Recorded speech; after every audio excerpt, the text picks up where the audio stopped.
বাংলাদেশ হলো পৃথিবীর দ্বিতীয়ত বৃহত্তম মুসলিম রাষ্ট্র। এই রাষ্ট্রে আপনি মুসলমানদেরকে বাদ দিয়ে ঐক্য করবেন আর বলবেন এটা ঐক্য সংগঠন, ঐক্যিক সংগঠন, এটার মধ্যে সবার সম্মতি আছে, মুসলমানদেরকে বাদ দিয়ে এত বড় রাষ্ট্রে এটা কোনো ঐক্য সংগঠন হতে পারে? ঐক্যের অর্থ কি তাই তো জানেন না। যেখানে 92% মুসলমান সেখানে তাদেরকে বাদ দিয়ে ঐক্য। আবার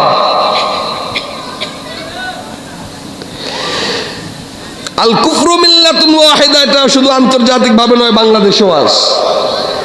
এদের হিন্দু, বৌদ্ধ, খ্রিস্টান তারা সবাই ঐক্য হয়েছে বেখিলাফিল মুসলিমিন, বাংলাদেশের যত মুসলমান আছে তাদের বিরুদ্ধে। বাংলাদেশে মুসলমানদের বিরুদ্ধে 3 জাতির ঐক্য।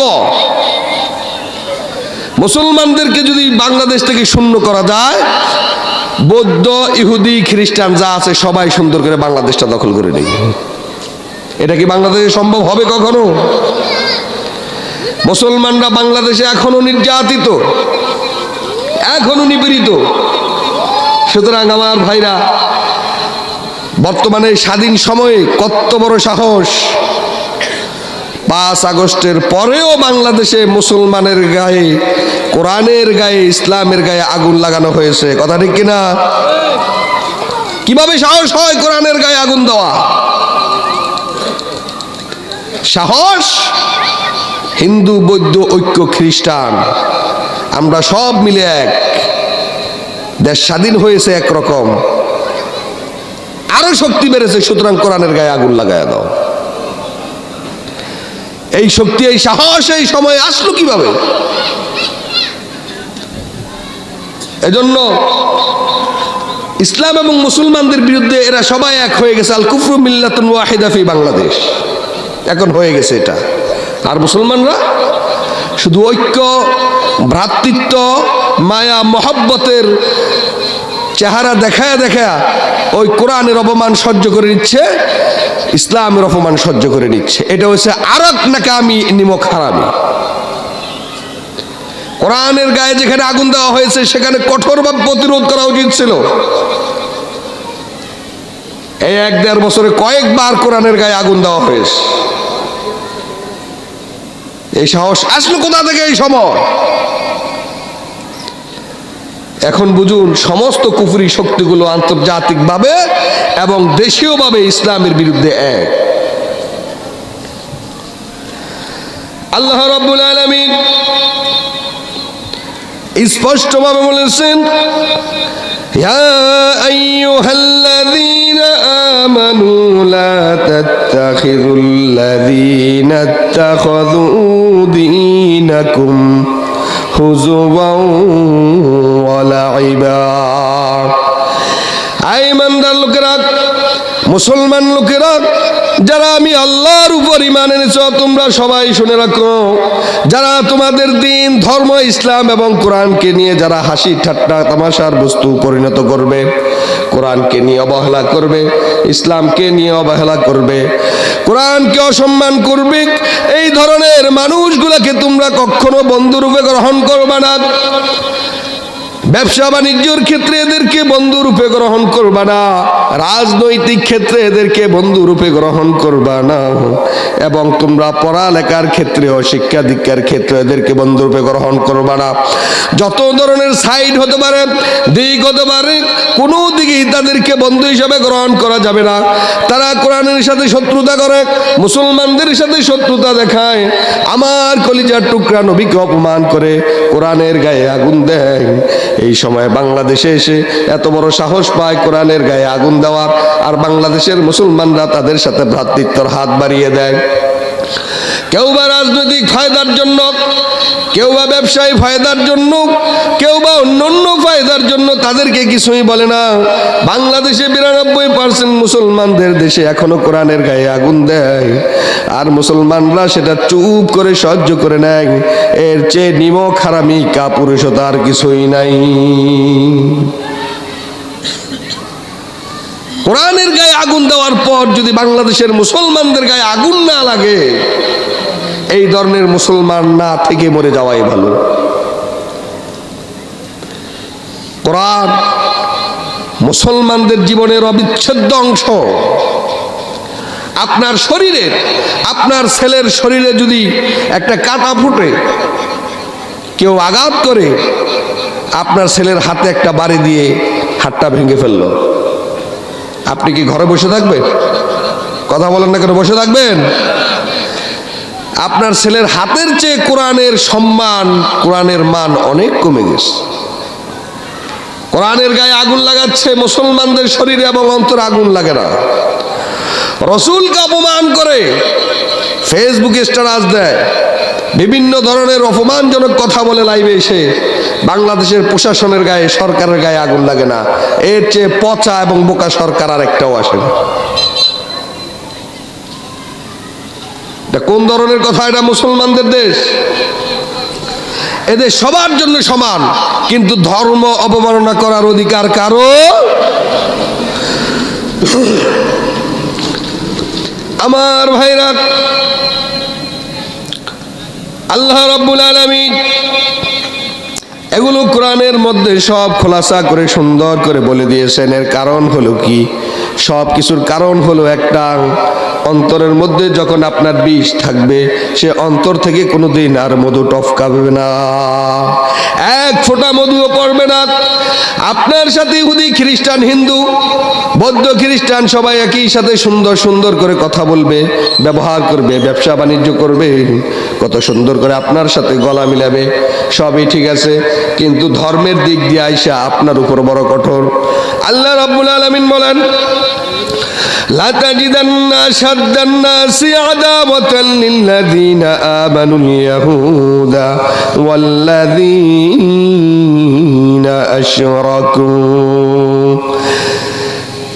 আল্লাহ নবীকে উদ্দেশ্য করে বলেন, নবী অবশ্যই আপনি কিছু কিছু মানুষকে এমন পাবেন যারা আসাদ্দান নাস, অত্যন্ত কঠোর স্বভাবী লোক, অত্যন্ত হটকারী লোক, যাদের দুশ্মনী বড় কঠোর, যাদের মনও বড় কঠোর, যারা কঠোর স্বভাবী, যারা মানুষ নামের কলঙ্ক, কিন্তু চেহারা সুরত দেখতে বড় সুন্দর।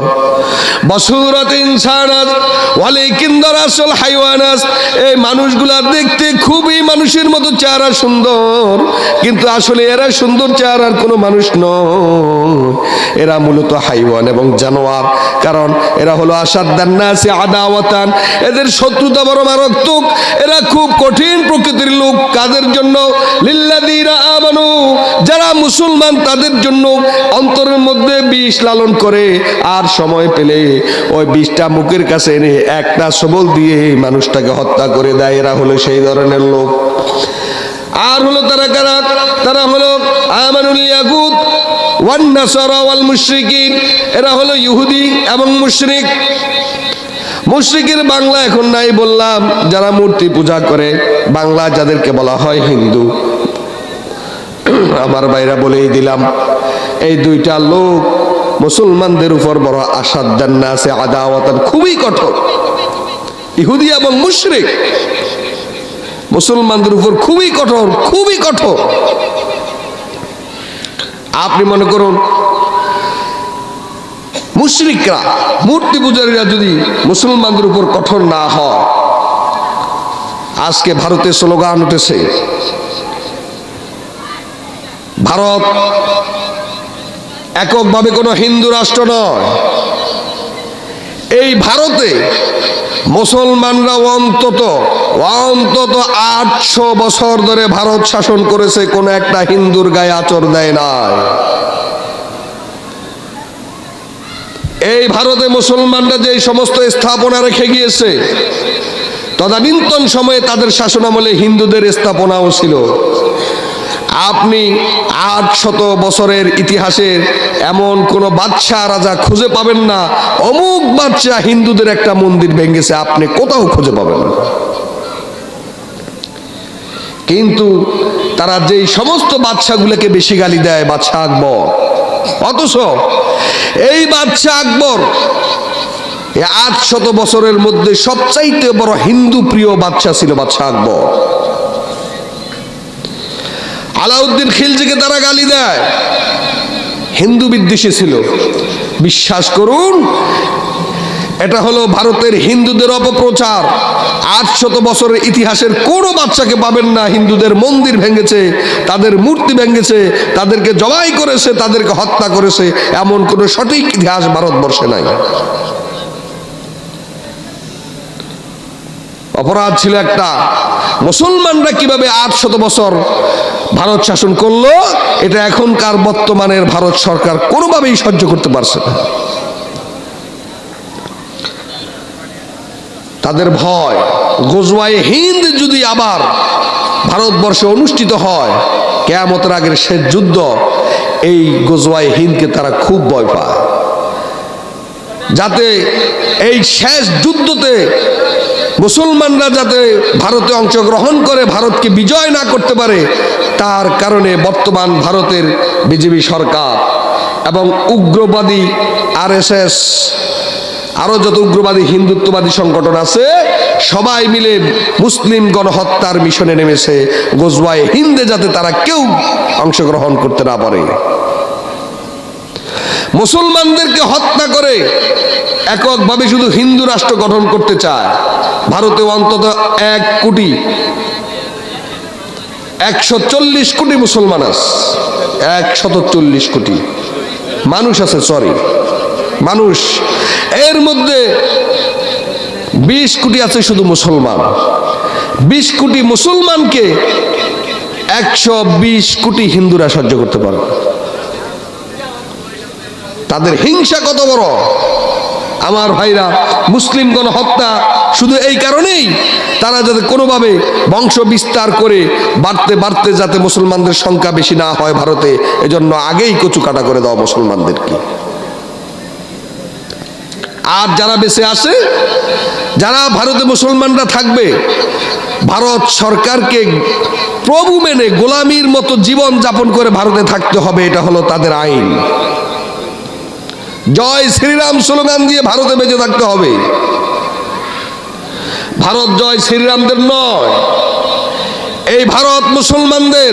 কিয়ামতের আগে ইনশাআল্লাহ ভারত আবার মুসলমানদের হাতে আসবে, অপেক্ষায় থাকো। সেই ভয়ে যতই হত্যা করো, ইনশাআল্লাহ একদিন ভারত মুসলমানদের হাতে আসবে।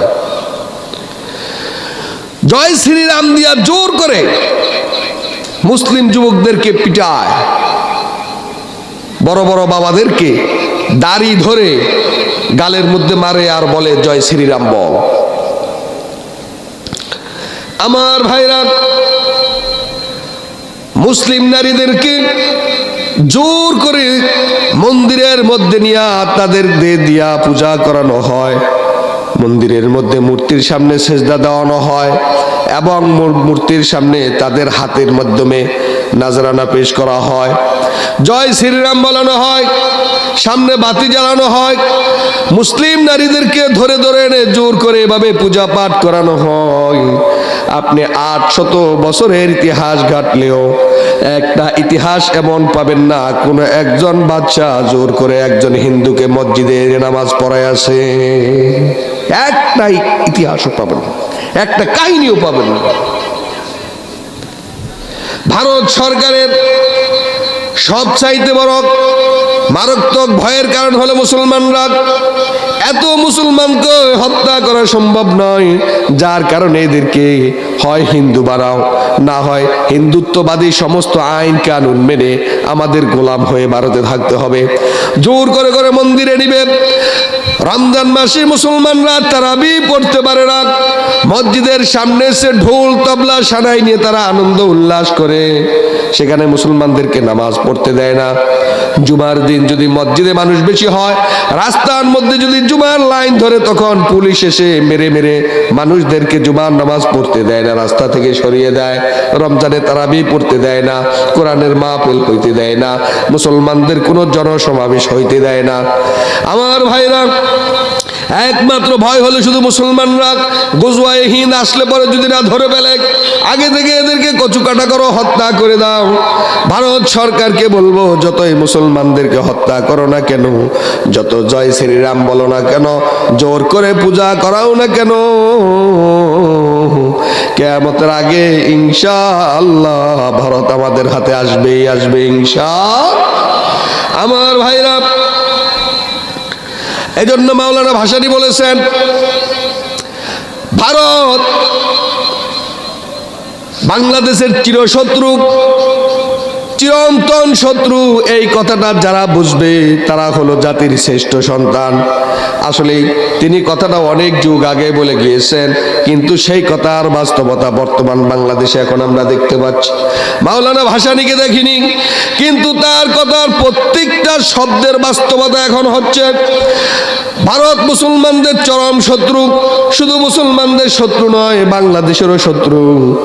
ভারতের সমালোচনা করার পর যদি কারো গায়ে আগুন লাগে, ভারতের মুসলমানদেরকে নির্যাতন করার সময় তাদের গায়ে আগুন লাগে না, ভারতের মুসলমানদেরকে এমন ভাবে কচুকাটা করা হয়, তখন বাংলাদেশের কোনো মানুষের গায়ে আগুন লাগে না। ওলামায়ে কেরাম, মুফাসসিরিনে কেরাম যখন ভারতের সমালোচনা করে, তখন কিছু কিছু মানুষের গায়ে আগুন লাগে, কিছু রাজনৈতিক দলগুলোর গায়ে আগুন লাগে। আমার ভাইরা, একটা কথা খুব স্পষ্ট করে বলি, ভারতের সমালোচনা করার পর যদি কোনো মানুষের গায়ে আগুন লাগে, কোনো বাংলাদেশি মানুষের গায়ে গাত্রদা শুরু হয়, অন্তর্জলা শুরু হয়, তাহলে বুঝতে পারবেন এ মুসলমানও নয়, এ বাংলাদেশি নয়, এ হলো হারাম অবৈধ বীর্যের একটা জারজ সন্তান। কথা ঠিক কিনা? সুতরাং বাংলাদেশের মানুষের গায়ে কেন আগুন লাগবে? তোমার তো তখন ভারতে মুসলমানদেরকে যখন জবেহ করা হয়, তখন তোমার গায়ে আগুন লাগেনি কেন? তুমি মুসলমান, তুমি বাংলাদেশি,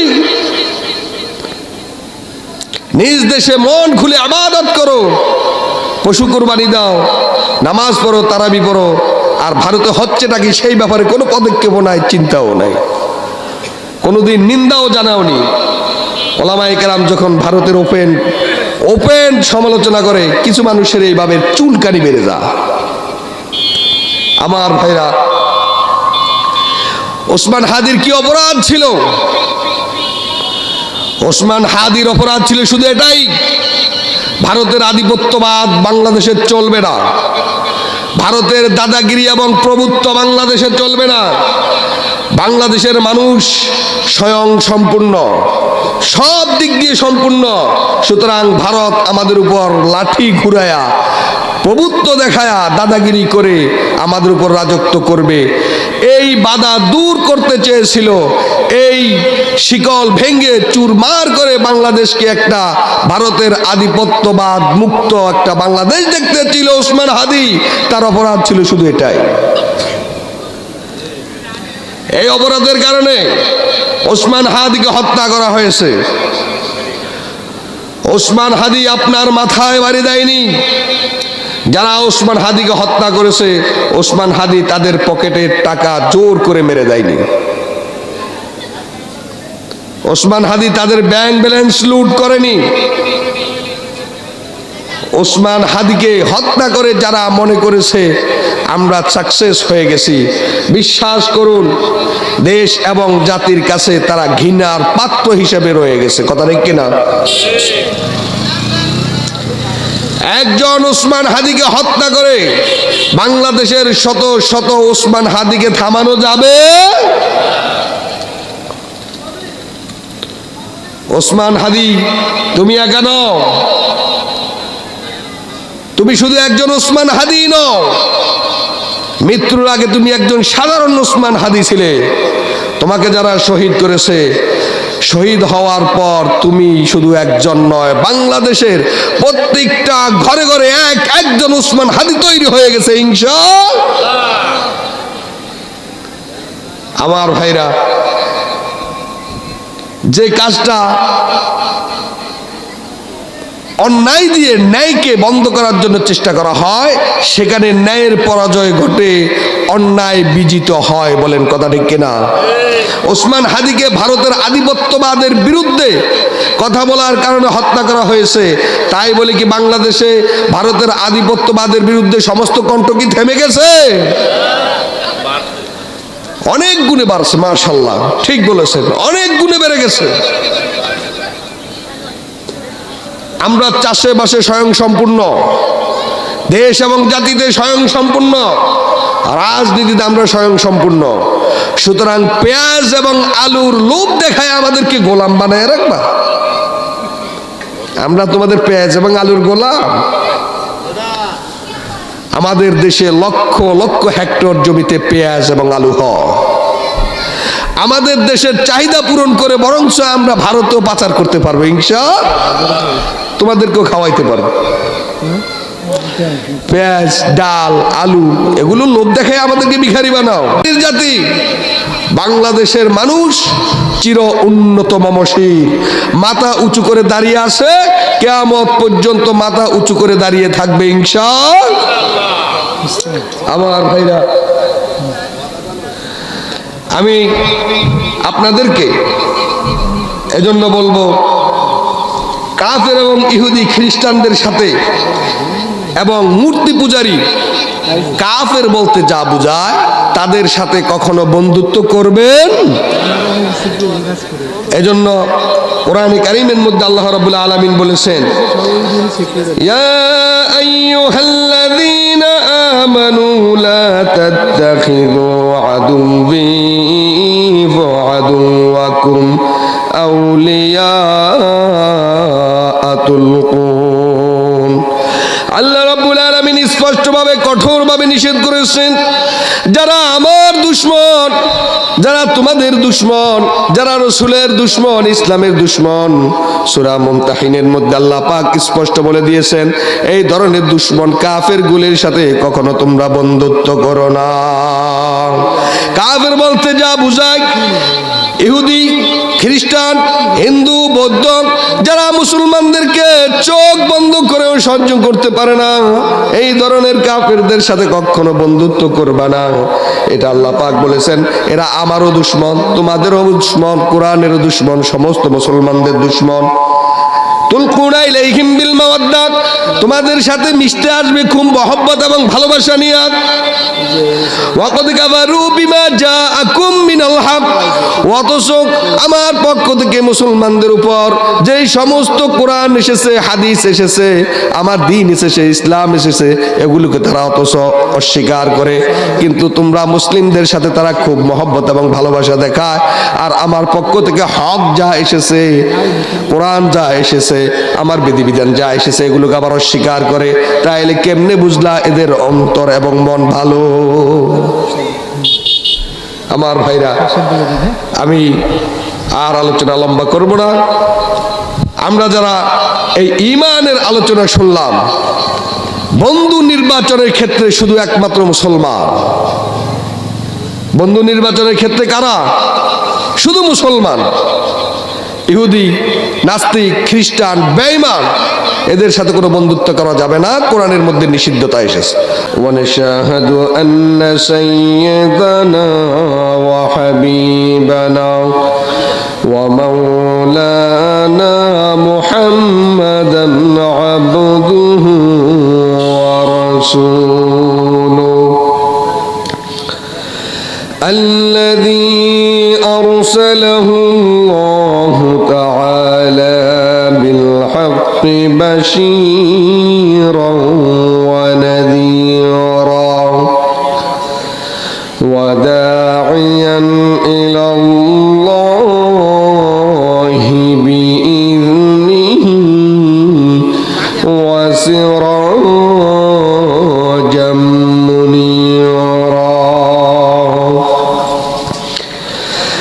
أما بعد فقد قال الله تعالى في كلامه المجيد وفي فرقانه الحميد। পড়ুন সবাই আমার সাথে, আউযু বিল্লাহি মিনাশ শাইতানির রাজীম। বিসমিল্লাহির রাহমানির রাহিম।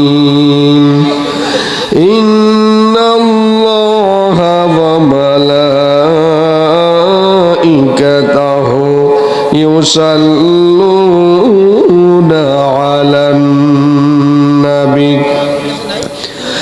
يا أيها الذين آمنوا صلوا عليه وسلموا تسليما اللهم صل على سيدنا مولانا محمد وعلى آل سيدنا مولانا محمد اللهم صل على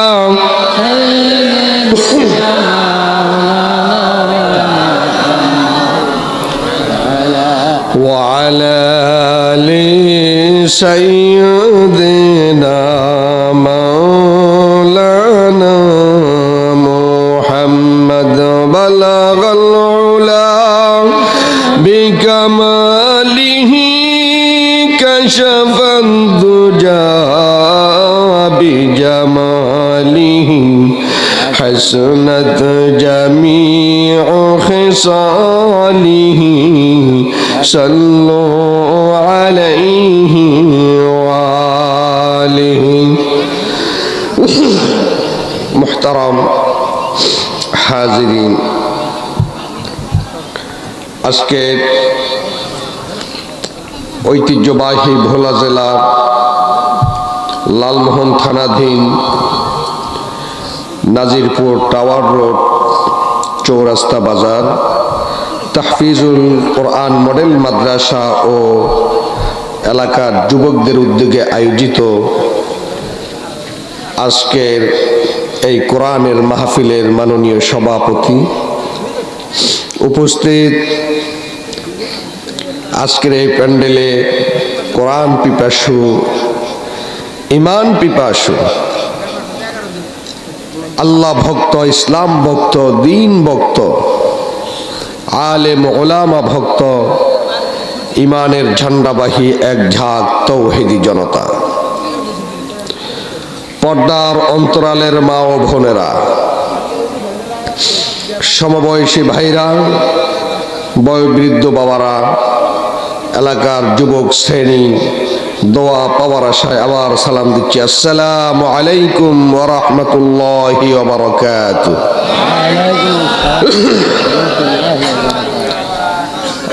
আজকে এই মাহফিলে আপনারা অংশগ্রহণ করতে পেরে আপনারা খুশি না বেজার?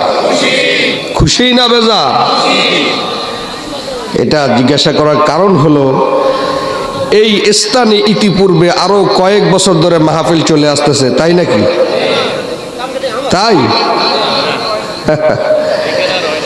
এই স্থানে এই জায়গায় যুবক এবং এলাকাবাসী মাদ্রাসার উদ্যোগে আর কোনো মাহফিল হয়? 10-এর বোঝা একের লাঠি। আপনারা যারা এলাকাবাসী আজকে মাশাআল্লাহ ভালো সাড়া দিয়েছেন বিদায় এখানে আজকে কোরআনের মাহফিল অনুষ্ঠিত হচ্ছে। এলাকার যুবক, বাজারের ব্যবসায়ী এবং এলাকার সমস্ত মুরব্বীরা এবং হাফেজ মাওলানা মোবারক সাহেব সবার সম্মিলিত প্রচেষ্টায় এখানে একটা কোরআনের বেহেশতি বাগান অনুষ্ঠিত হয়েছে, বলেন সুবহানাল্লাহ। এই মাহফিল আগামী থেকে নিয়ে একদম কিয়ামত পর্যন্ত চলতে থাকুক ইনশাআল্লাহ। আপনারা রাজি আছেন তো ইনশাআল্লাহ? কে কে রাজি আছেন আল্লাহ তাআলাকে হাত উঠে দেখেন। নারে তাকবীর। আল কোরআনের আলো। এর আগে নাজিরপুরের এই টাওয়ার চৌরাস্তা বাজারে এই কোরআনের মাহফিলের আলোটা প্রত্যেক বছর এখানে জ্বলুক ইনশাআল্লাহ। এখানে জ্বললে ঘরেও জ্বলবে, সংসদেও জ্বলবে, সব জায়গায় জ্বলবে ইনশাআল্লাহ।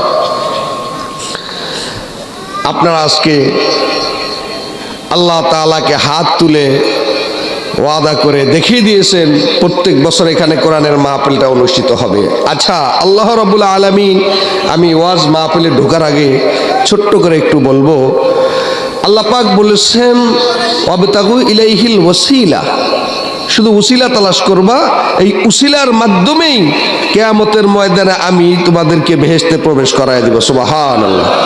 আর শয়তান আল্লাহ পাককে চ্যালেঞ্জ করেছিল, তোমার প্রত্যেকটা বান্দাকে যেভাবেই জাহান্নামে নেওয়া লাগে আমি কিন্তু তাই করে ছাড়ব। এখন কার চ্যালেঞ্জ কিয়ামতের ময়দানে কামিয়াব করবেন বলেন আপনারা? আল্লাহ পাকের। এখন উসিলা তালাশ করতে হবে কাদের? আমাদের। উসিলা তালাশ করবো আমরা। আল্লাহ আমাদের নাজিরপুর চৌরাস্তার এই বাজারে একটা মাহফিল প্রত্যেক বছর আমরা করেছিলাম, কোনো আমল নাই। দূর দূরান্ত থেকে ওলামায়ে কেরামদেরকে দাওয়াত দিয়ে এনে তোমার কোরআনের আলোচনা শুনেছ, তোমার বরত্বের আলোচনা শুনেছিলাম, সেই উসিলায় হলো আজকে কিয়ামতের ময়দানে একটু ক্ষমা করে দাও না, এতটুক বলার তো সুযোগ থাকবে ইনশাআল্লাহ। এই জন্যই আল্লাহ পাক বলেছেন উসিলা তালাশ করো, পার করায় দেব আমি। এই জন্য প্রত্যেক বছর এখানে মাহফিলটা থাকুক, আপনারা চান ইনশাআল্লাহ? মাশাআল্লাহ, খুশি হলাম।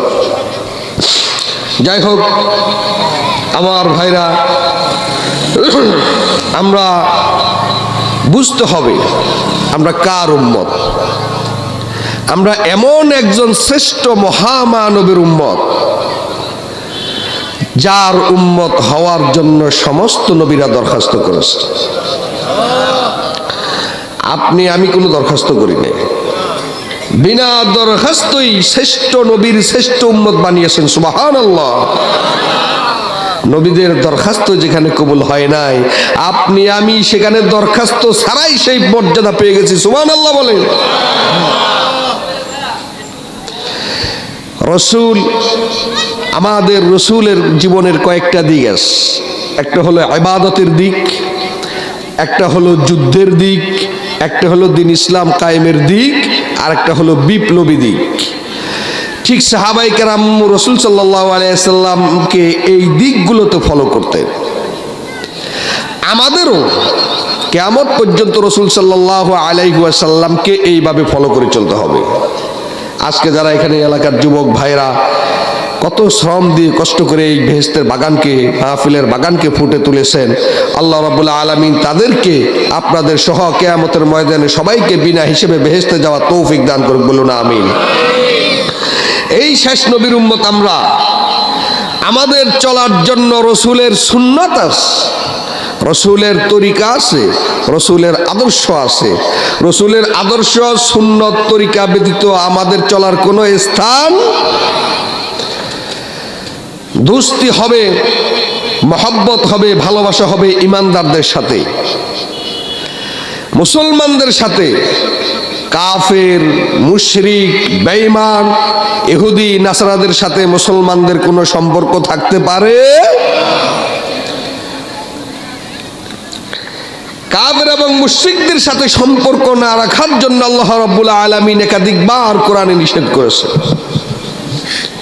কাফেরেরা যখনই মুসলমানদের সাথে মিলে, তাদের মুখের ভাষা খুবই মিষ্টি থাকে, কিন্তু অন্তরে থাকে মারাত্মক বিষ। আর মুসলমানরা যখন কাফেরদের সাথে মিলে, তখন তাদের অন্তরটা বড় উদার থাকে, মনটা খোলা থাকে। যার কারণে মুসলমানদেরকে ধোঁকা দেওয়ার জন্য কাফেররা খুব সহজেই ধোঁকা দিতে পারে। এজন্য আল্লাহ পাক কোরআনে একাধিক জায়গা নিষেধ করেছেন। ইহুদি, নাসারা, খ্রিস্টান, হিন্দু, বৌদ্ধ, কাফের বলতে যা বোঝায়, তাদের কারোর সাথে আন্তরিকভাবে সম্পর্ক স্থাপন করা যাবে, এটা আল্লাহ পাকের নিষেধ। চাই সে নর্মাল কাফের হোক, মধ্যম কাফের হোক, নেতা কাফের হোক, এমনকি বিশ্ব মোরাল হোক না কেন, তাকে এতাআত করে তার অনুসরণ অনুকরণ করে চলা যাবে, এটা আল্লাহ পাকের নিষেধ। আমার ভাইরা, আজকে সারা বিশ্বে মুসলমানরা নির্যাতিত। শুধু মুসলমানরা তাদের উদার মন, উদারতা দেখানোর কারণে কাফেরদের সাথে মুসলমানরা সব জায়গায় মার খায়। আমি যেটা বলেছিলাম, যেখানে মুসলমানরা উদার মন, হাত খোলা নিয়ে কাফেরদের সাথে চলে, আর ইহুদি, নাসারা, খ্রিস্টান, বেঈমানেরা মুসলমানদেরকে শুধু কচু কাটা করে। কথা ঠিক কিনা? আপনারা বলুন, মিয়ানমারে হত্যার শিকার কারা? কারা? জোরে আওয়াজ করে বলুন, কারা? মিয়ানমারে হত্যার শিকার কারা? সিরিয়ায় কারা? ভারতে কারা? আফগানিস্তানে হত্যার শিকার হয়েছে কারা? ফিলিস্তিনের মধ্যে কচি কচি মাসুম বাচ্চাদেরকে হত্যা করেছে ইহুদি খ্রিস্টানরা। সব জায়গায়, সব রাষ্ট্রে, সব দেশে হত্যার শিকার, দর্শনের শিকার, নির্যাতনের শিকার, জুলুমের শিকার শুধু মুসলমান। এই বিশ্বের মধ্যে মানুষ শুধু মুসলমানরাই? বিশ্বের মধ্যে কি আরো অন্যান্য ধর্মের মানুষ নেই? শুধু মুসলমানরা নির্যাতনের শিকার। মুসলমানদেরকে মারতে হবে, হত্যা করতে হবে, মুসলমান শূন্য পৃথিবী করতে হবে। এটা হবে ইহুদি এবং নাসারাদের বড় ষড়যন্ত্র। যার কারণে ভারতের হিন্দুরা ওপেন চ্যালেঞ্জ, ওপেন ঘোষণা দিয়েছে, তারা ভারত থেকে মুসলমানদেরকে বিতাড়িত করে সেখানে মুসলমান মুক্ত একটা হিন্দু রাষ্ট্র গঠন করে তারা দেখিয়ে দেবে। বলেন নাউজুবিল্লাহ। এই ভারত কি শুধু মুসলমানদের, শুধু ইহুদিদের, শুধু খ্রিস্টানদের? এই মুসলমান, এই ভারত সবার। কিন্তু ভারতের মধ্যে শুধু হত্যার শিকার হয় মুসলমানরা,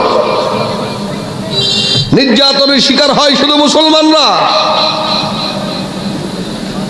আমার ভাইরা, শুধু অপরাধ একটাই, কেন মুসলমান হলা, কেন কালিমা পড়লা, কেন ইসলামকে অনুসরণ করো,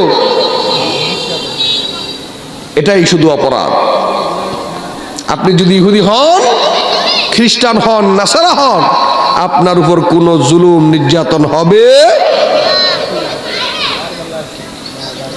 সব জায়গায়। এই জন্য ইহুদি এবং নাসারা, খ্রিস্টান, বেঈমান, কাফের, কাফের বলতে যা বোঝায়, সবাই অন্তরে মুসলমানদের জন্য একটা বিষ লালন করে। মুসলমানদেরকে দুনিয়া থেকে পিষে শেষ করে দেওয়ার জন্য তাদের অন্তরটা সব সময় উদ্গ্রীব হয়ে থাকে।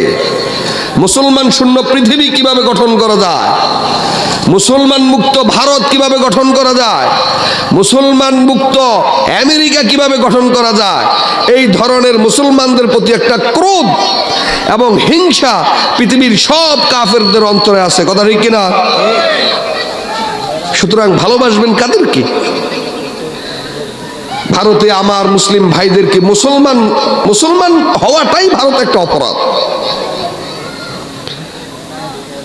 গত 2 দিন আগে পত্রিকা আসলো, ভারতে এটা নিত্য নৈমিত্তিক ব্যাপার, মুসলিম যুবককে বাংলাদেশি তকমা দিয়ে হত্যা করা হয়েছে, পিটিয়ে, সাপের মতো পিটায়া পিটায়া তাকে জায়গায় মেরে ফেলেছে। তার অপরাধ, সে মুসলিম। শুধু একটা সুতা বের করলো, এ বাংলাদেশি। বাংলাদেশি যদি হয়, বাংলাদেশি মানুষকে যদি ভারতে মেরে ফেলতে হয়, তাহলে বাংলাদেশি মানুষ ভারতে আরো আছে কিনা? কথা বলেন না কেন? আছে কিনা?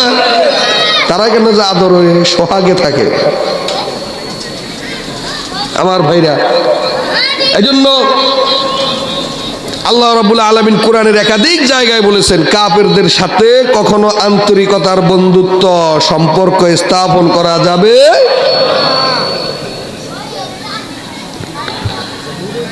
আল্লাহ রাব্বুল আলামিন কোরআনে কারীমের মধ্যে স্পষ্ট করে ঘোষণা করেছেন, ইয়া আইয়ুহাল্লাযীনা আমানু লা তাত্তাখিযুল ইয়াহুদা ওয়ান নাসারা। ঈমানদাররা, যারা আমি আল্লাহর উপর ঈমান এনেছো, আখিরাতের উপর ঈমান এনেছো, মুসলিম হয়েছো, খবরদার, খবরদার, ইহুদি এবং নাসারা এই দুইটা জাতিকে বন্ধু রূপে কখনো গ্রহণ করবা আল্লাহ পাকের কঠোর নিষেধ, লা তাত্তাখিযু, বন্ধুরূপে গ্রহণ করা যাবে না। বা'দুহুম আউলিয়াউ বা'দ, ইহুদি এবং নাসারা এরা পরস্পর পরস্পরের বন্ধু, কিন্তু শত্রু হলে শুধু মুসলমানদের। আমি আগেই বলেছি, মুসলমান হওয়াটা তাদের কাছে সবচাইতে বড় অপরাধ। কেন মুসলিম হলো? কিন্তু খ্রিস্টানদের কাছে ইহুদি হওয়াটা অপরাধ নয়, খ্রিস্টানদের কাছে হিন্দু হওয়াটা অপরাধ নয়, খ্রিস্টানদের কাছে বৌদ্ধ হওয়াটা অপরাধ নয়। তারা পরস্পর ধর্ম ভিন্ন, আলাদা আলাদা, একে অপরের ধর্ম অবমাননা করে না। এক ধর্মের মানুষ অপর ধর্মের জন্য কোনো বিপদ নয়, শুধু বিপদ হলো শুধু মুসলমান। এই জন্য আল্লাহ পাক কঠোরভাবে নিষেধ করেছেন, লা তাত্তাখিযুল ইয়াহুদা ওয়ান নাসারা আউলিয়া, বন্ধু বানানোর কোনো প্রয়োজন নাই। মুখের বন্ধুত্ব দিয়া, মুখের মধু দিয়া কখনো আন্তরিকতার সম্পর্ক হয় না। আমার ভাইরা, আজকের বিশ্বের মোড়ল যারাই আছেন, তারা তাদের গদি এবং ক্ষমতার মসনদ ঠিক রাখার জন্য আমেরিকাকে তারা কেবলা বানিয়েছে, আমেরিকাকে কেবলা বানিয়েছে। সমস্ত বিশ্বের যত মুসলিম রাষ্ট্রগুলি আছে, অন্তত 58টা রাষ্ট্র মুসলিম রাষ্ট্র। এই মুসলিম রাষ্ট্রগুলির নেতারা মনে করে, আমরা যদি আমেরিকা প্রমুখে যদি মাথা অবনত করে না চলি, তাকে খুশি করে না চলি, তাহলে আমার দীর্ঘস্থায়ী ক্ষমতার মসনদ আর দীর্ঘ হবে না। আমেরিকা যদি আমার উপর নারাজ হয়ে যায়, তাহলে আগামী নির্বাচনে আমার আর ক্ষমতা আসা সম্ভব হবে না। এজন্য আজকে আমাদের কোরআন নাজিলের দেশ সৌদি আরব, তার প্রধান মোড়ল হলো আমেরিকা, সিরিয়ার মোড়ল আমেরিকা, আরব আমিরাতের মোড়ল আমেরিকা, বিশ্বের সমস্ত প্রভাবশালী মুসলিম দেশগুলোর মোড়ল এবং কাবা হলো আমেরিকা। আমেরিকাকে যদি খুশি করে চলা যায়, আমার রাজনৈতিক ফায়দা আছে, অর্থনৈতিক ফায়দা আছে এবং ক্ষমতার দীর্ঘস্থায়ী হওয়ার সম্ভাবনা আছে। এই সমস্ত লোকগুলো মুসলিম বিশ্ব নেতাদের মধ্যে ঢুকে যাওয়ার কারণে, এই দুর্বলতার কারণেই মুসলিম গণহত্যার জন্য কোনো মুসলিম বিশ্ব নেতারা আমেরিকার সামনে বড় করে কথা বলতে পারে না। কথা ঠিক কিনা? শুধু দুর্বলতা এই জায়গায়। আমার ভাইরা, কিন্তু ইহুদি এবং নাসারা, খ্রিস্টান, আমেরিকা, ফ্রান্স, ব্রিটেন, তারা কিন্তু পরস্পর বন্ধু, তারা পরস্পর বন্ধু। কিন্তু মুসলিম রাষ্ট্রগুলো একে অপরের বন্ধু হয়ে একটা মুসলিম জাতি সঙ্গ করার মতো কোনো তৌফিক তাদের হলো না। ইহুদি এবং খ্রিস্টানদের জাতি সঙ্গে গিয়ে আমরা মাথা অবনত করে সেখানে তাদেরকে সেজদা দেই, মাথা অবনত করি, তাদের আওতাধীন হয়ে আমরা চলি। কিন্তু একটা মুসলিম জাতিসংঘ গঠন করা, মিয়ানমারে মুসলমানদেরকে কচুকাটা করা হয়েছিল, মিয়ানমারের মা বোনদেরকে ঘর বাড়ি ছাড়া করে বাংলাদেশের উপর ঠেলে দেওয়া হয়েছিল, ভারতের মধ্যে ঠেলে দেওয়া হয়েছে, চীনের মধ্যে ঠেলে দেওয়া হয়েছে এবং সেখানে জীবিত সমস্ত রোহিঙ্গা মুসলিমগুলাকে জীবিত জবাই করে পুড়িয়ে দেওয়া হয়েছে। কথা ঠিক কিনা? সুতরাং যদি মুসলমানদের জাতিসংঘ থাকতো, তাহলে মিয়ানমারে মুসলমানদের উপর জান্তা বাহিনী এই ধরনের নির্যাতন করতে পারতো না। কথা ঠিক কিনা? এই সাহস তারা পেল কোথায়? শুধু ইহুদি এবং খ্রিস্টানদের জাতিসংঘ হওয়ার কারণেই ওই যে অন্তরে মুসলমানদের উপর একটা বিষ, নাম কি অস্তে শুধু একটা বিবৃতি দিয়ে তারা তাদের দায় সারা দায়িত্ব পালন করেছে। মিয়ানমারে যখন মুসলমানদেরকে হত্যা করা হয়, বর্তমান জাতিসংঘের মহাসচিব যিনি আছেন, তিনি কয়েকটা শব্দ, কয়েকটা বাক্য দিয়ে একটা বিবৃতি দিয়ে খুব সুন্দর করে মায়া কান্না করেছে। বিশ্বের সমস্ত মোড়লরা, মুসলিম মোড়লরা একটা একটা বিবৃতি দিয়েই শেষ করে দিয়েছেন, শেষ তাদের দায়িত্ব। কিন্তু উচিত ছিল মিয়ানমারের পাশে যে সমস্ত মুসলিম রাষ্ট্রগুলো আছে, বাংলাদেশ, পাকিস্তান সহ সমস্ত মুসলিম রাষ্ট্রগুলো একত্রিত হয়ে অস্ত্র শস্ত্র নিয়ে মিয়ানমারে হামলা করে মুসলমানদেরকে রক্ষা করা। বলেন কথা ঠিক কিনা? জিহাদ ফরজ হয়েছিল ওই সময়। আল্লাহর দরবারে কিয়ামতের ময়দানে সমস্ত মুসলিম দেশগুলোকে ফরজ ভঙ্গ করার কারণে কিয়ামতের ময়দানে অপরাধী হিসেবে দাঁড় করতে হবে। শুধু মুসলমানদেরকে হত্যা করো, সব ঠিক। অন্য অন্য দেশে যদি একটা কুকুর মারা যায় তার জন্য কত বাদ প্রতিবাদ হয়, মুসলমানগুলোকে এভাবে শেষ করে দিচ্ছে, কোনো প্রতিবাদ নাই। আমার ভাইরা, এটা হলো মুসলমানদের প্রতি জাতিসংঘ বলেন আর যত ধরনের আন্তর্জাতিক সংস্থা আছে সবাই মুসলমানদের প্রতি আলাদা একটা বিদ্রুপ এবং বিষাক্ত মনোভাব তারা মনের মধ্যে লালন করে। শুধু মুখে মুখে দুই একটা পক্ষপাতিত্বমূলক একটা বিবৃতি যদি না দেয় তাহলে কেমন দেখায়?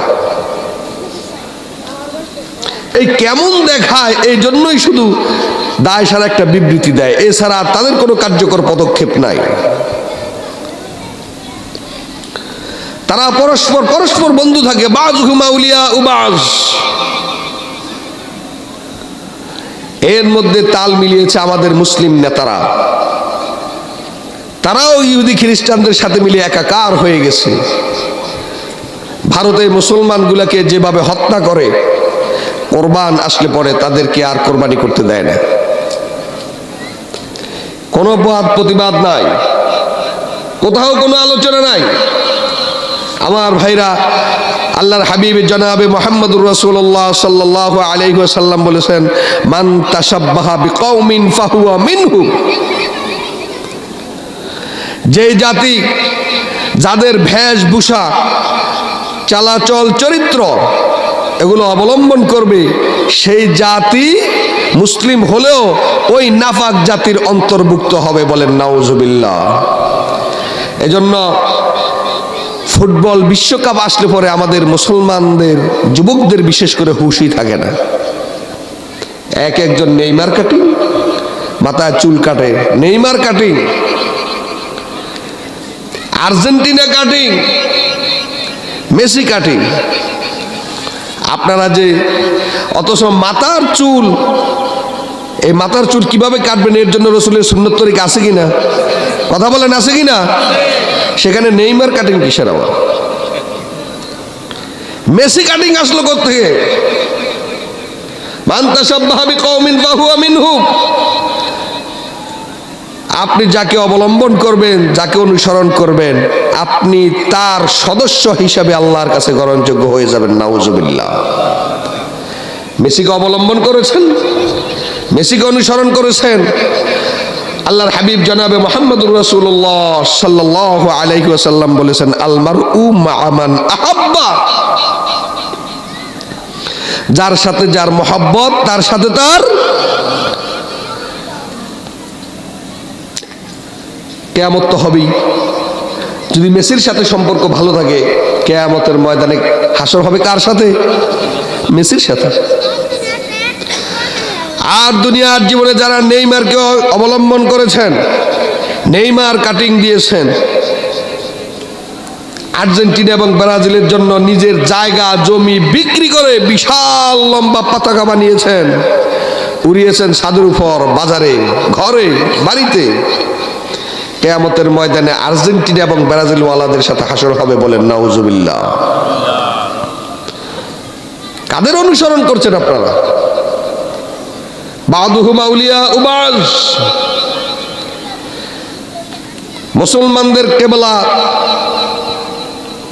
কাবা শরীফে যখন প্রত্যেক বছর হজ পালন হয়, সেখানে মেসি এবং নেইমার এসে কি হজ পালন করে?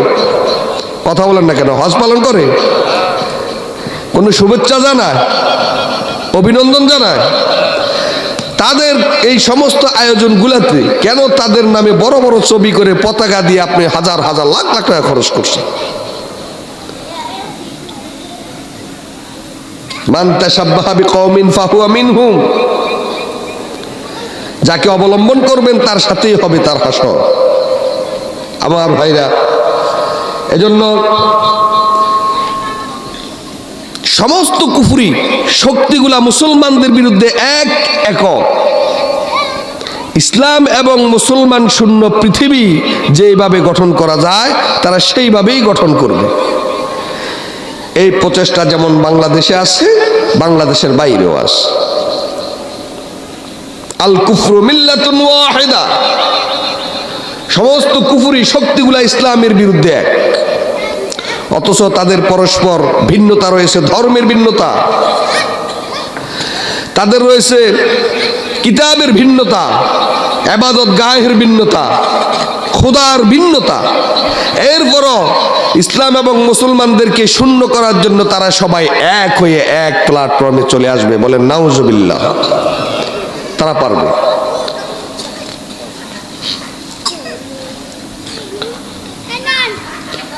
এর একটা উদাহরণ আমি আপনাদেরকে বর্তমান সময়ের থেকে দিচ্ছি। ঈসা আলাইহিস সালাতু ওয়াস সালাম আল্লাহর জলিল কদর পয়গাম্বর, একজন নবী। ঈসা আলাইহিস সালাতু ওয়াস সালামের জন্ম কোথায় হয়েছে জানেন আপনারা? বলুন তো, কে জানেন কোথায় হয়েছে তার জন্ম? কেউ বলতে পারবেন ঈসা আলাইহিস সালামের জন্ম কোথায় হয়েছে? ঈসা আলাইহিস সালাতু ওয়াস সালামের জন্ম হয়েছে ফিলিস্তিন। তখন ছিল সেটা কেনান। আমার ভাইরা, ফিলিস্তিনের মাটিতে ঈসা আলাইহিস সালাতু ওয়াস সালামের জন্ম হয়েছে। বাইতুল মুকদ্দাসের খাদেম ছিল, ইমাম ছিল জাকারিয়া আলাইহিস সালাতু ওয়াস সালাম।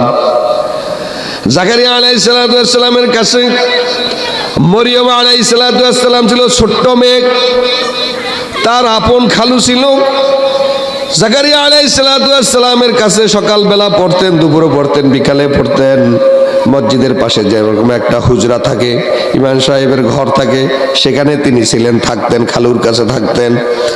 লম্বা ইতিহাস, আমি সেদিকে যাচ্ছি না, শুধু এতটুকুন বলবো, ঈসা আলাইহিস সালাতু ওয়াস সালাম হযরত মরিয়ম আলাইহিস সালাতু ওয়াস সালামের গর্ভ থেকে পৃথিবীতে এসেছেন।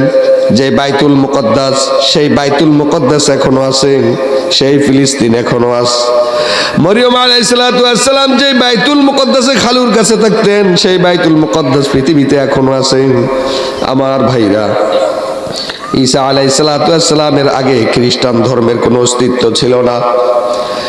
ঈসা আলাইহিস সালামকে কেন্দ্র করে পৃথিবীতে খ্রিস্টান ধর্মের জন্ম হয়েছে। খ্রিস্টানদের সবচাইতে বড় কিতাব যেটা এখন বর্তমানে বাইবেল, সেখানে তাদের বাইবেলেও লেখা আছে তাদের খোদা যিশু খ্রিস্ট অর্থাৎ ঈসা আলাইহিস সালামকে হত্যা করেছে কারা? বাইবেলের মধ্যে লেখা আছে ঈসা আলাইহিস সালামকে হত্যা করেছে ইহুদিরা। লম্বা ইতিহাস, আমি সেদিকে যাব না, শুধু বর্তমান সময়ের সাথে আমি আপনাদেরকে বলবো ইহুদি এবং নাসারা খ্রিস্টানরা কিভাবে মুসলমানদের বিরুদ্ধে এক এবং একক, ইসলাম শূন্য এবং মুসলমান শূন্য পৃথিবী কিভাবে তারা গঠন করতে চায়। তাদের মধ্যে সমস্ত মতানৈক্য, তারা সব কিছু ভুলে গিয়ে হলেও মুসলমানদের বিরুদ্ধে এক হয়ে তারা কাজ করবে। এই উদাহরণটা বোঝার জন্য আমি আপনাদেরকে বলতে চাই, বাইবেলের মধ্যে স্পষ্ট লেখা আছে যিশু খ্রিস্টকে হত্যা করেছে ইহুদিরা। ঈসা আলাইহিস সালাম যে ঘরে থাকতো, সেই ঘরের চারিদিক থেকে ইহুদিরা এসে ঘেরাও করে তাকে হত্যা করেছে। এটা হলো বাইবেলে লেখা, কিন্তু আসলে ঘটনা এরকম না, ঘটনা কোরআনের মধ্যে হলো অন্যরকম। ওয়ামা কাতালুহু ওয়ামা সালাবুহু ওয়ালাকিন শুব্বিহা লাহুম। আল্লাহ রাব্বুল আলামিন বলেন, ও খ্রিস্টানেরা, ইহুদিরা ঈসা আলাইহিস সালামকে হত্যাও করে নাই, শুলিতেও চড়াই নাই, কিছুই করতে পারে নাই। মূলত ব্যাপারটা হলো ঈসা আলাইহিস সালামকে আল্লাহ পাক আসমানে তুলে নিয়ে গেছেন। ঈসা আলাইহিস সালামের মতো একজনকে চেহারাধারী বানায়া ঘরের মধ্যে রেখে দিয়েছেন। আর তাকে ইহুদিরা গিয়া সেখানে হত্যা করেছে। আল্লাহ রাব্বুল আলামিন বলেন ওয়ালাকিন শুববিহা লাহুম, মূলত ঘটনাটা পেশ লাগাইয়া দিছি আমি। ইহুদি এবং খ্রিস্টানদের মধ্যে পেশ লাগিয়ে গেছে, আসলেই সত্যই ঈসা কোনটা, হত্যা করলাম কাকে, কিন্তু যাকে হত্যা করা হলো, হত্যা করার পর সেই মানুষটার ঈসা আলাইহিস সালামের চেহারাটা চলে গিয়া পূর্বের চেহারা চলে আসছে। আল্লাহ পাক বললেন ওয়ালাকিন শুববিহা লাহুম, এই দুনো কাফের জাতির মধ্যে আমি পেশ লাগাইয়া দিছি। এই সমাধান কোরআনে আছে। কোথায়? কোরআনে। আর বাইবেল হলো ডাইরেক্ট ঈসা যিশু খ্রিস্টকে হত্যা করেছে ইহুদিরা। আচ্ছা, আমরা তাদেরটাই মানি, আমরা খ্রিস্টানদের সেই বাইবেলের কথাটাই মানি, আপাতত মেনে নিলাম। আচ্ছা, খোদাকে যারা হত্যা করে, খোদাকে যারা হত্যা করে, ঈসা আলাইহিস সালামের লক্ষ কোটি ভক্ত এবং উম্মত পৃথিবীতে আজও বিদ্যমান আছে, কিয়ামত পর্যন্ত থাকবে। তারা হলো খ্রিস্টানরা। কারা? কারা?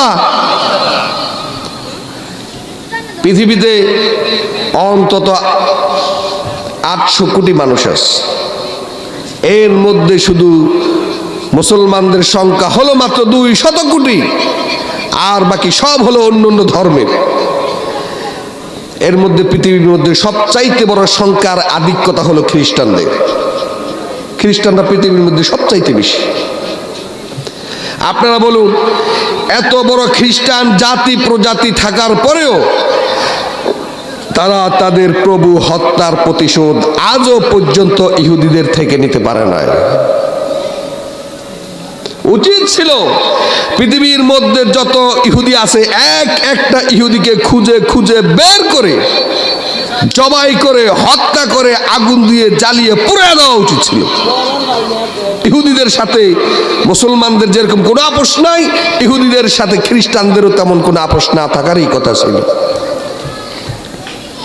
এর মধ্যে শুধু একটা কাজ করছে, শুধু হিটলার। হিটলারের মতো আরেকটা হিটলার পৃথিবীতে প্রয়োজন আছে এখন বর্তমানে। 60 লক্ষ ইহুদিকে জার্মানি একদম